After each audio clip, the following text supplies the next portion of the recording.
Hello artists, today we're going to make a paper weaving and it will become a basket when we are finished. So on your piece of paper, do not write your name yet. We will write your name later on. We need these short edges of your paper to touch. So I bring the bottom up to the top and crease. Make sure you know which end is the open end. And we're going to take a skinny ruler, or I'll have some other kind of tool for you.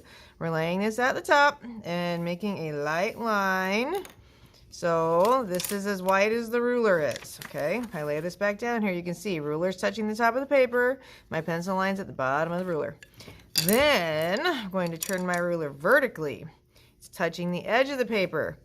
And I'm going to draw a line from here down.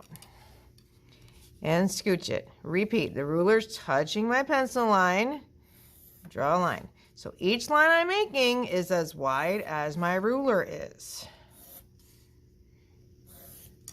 Then over here, that would be really skinny, so I'm just going to leave that alone. So I've got 5 lines on mine. You might have 4.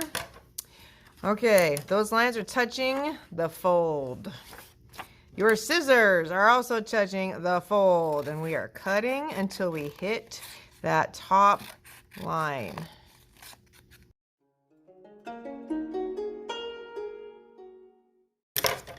And open. Now it's safe to write your name up here. Next, you will have strips of paper and a tub on your table, and we're going to start the weaving process. This would be called the warp. That's the main loom. And then this is called the weft. Why? It goes left and right. First off, you pick if you're going on top or on bottom first. Either one is correct when you're starting. And you're going to have a little pattern where it's over, under, over, under, over, under, and once it's through, scooch it up as high as it can go. Yes, it's too long. That's on purpose. Next strip does the opposite. So if this one's on top, which it is, this next one needs to start underneath. So under, over, under, over, under, over, scooch it up. If you're doing it correctly, these will lock together just like a checkerboard. So we have a checkerboard grid. If you do it incorrectly, let me show you what'll happen. So I'm copying the last row. If I do it incorrectly, when I go to slide this up, look at that. It covers up the first one because they're doing the exact same thing. That's bad. And if we have a mistake, we just pull it out and we try it again. It's not a big deal. Okay, now my third row. We'll copy which one? The first one or the second one? It's copying the first row. So on top, underneath, on top, underneath, and repeat.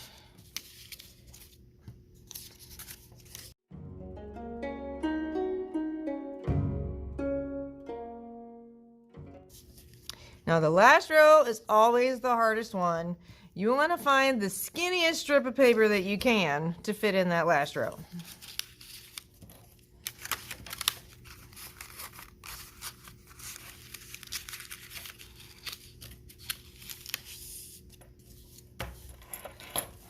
Now you're going to do your best to try to make those strips even. So you just pull them so they're even on the ends. Next, we're going to make a glue sandwich. If the glue sandwich fails, then we will get out the stapler, and only then.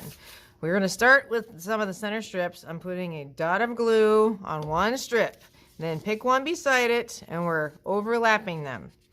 Another dot of glue, pick another strip, overlap, and repeat. Now making sure to press and hold. Trying not to get my fingers all sticky. That makes it a lot harder. Press and hold so they all stay together. And then we do the other side.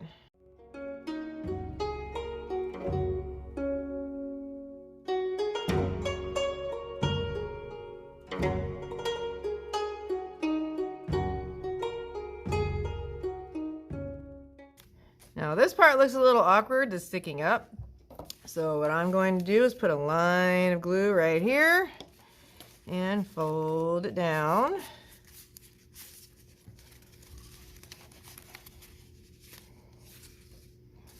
And repeat on the other side. If your name disappears, we're just going to move it to the outside or write it on the bottom of your basket.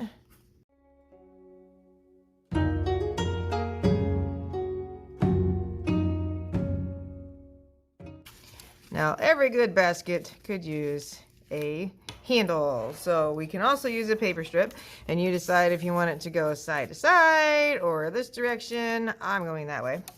And putting a little bit of glue on my ends and sticking it to the inside of my basket. Press and hold.